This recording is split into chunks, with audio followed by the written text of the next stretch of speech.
Ito ang bundok ng Cebu noon. Ngayon, ito na siya.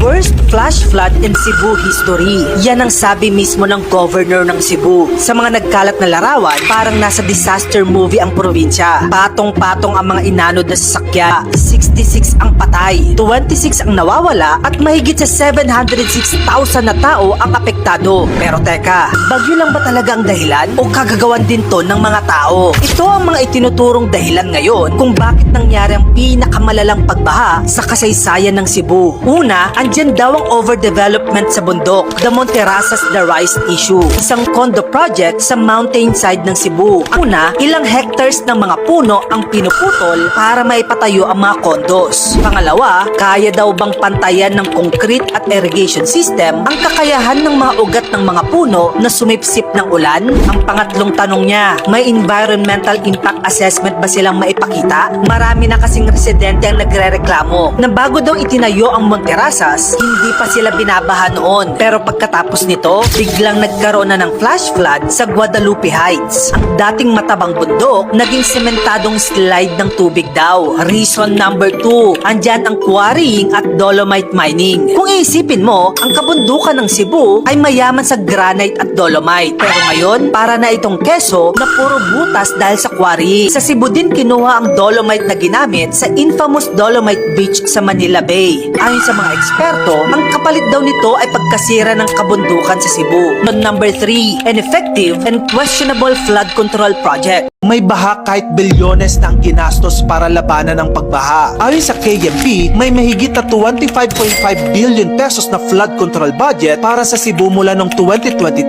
hanggang 2025. Reason number 4, nature's payback plus climate change. Sabi ng Pag-asa, ang ulan ni Tino ay katumbas ng isang buwan at kalahati ng ulan sa isang araw lang. Kung sira na ang watershed at barado pa ang drainage, matik yan. Instant swimming pool ang buong lungsod.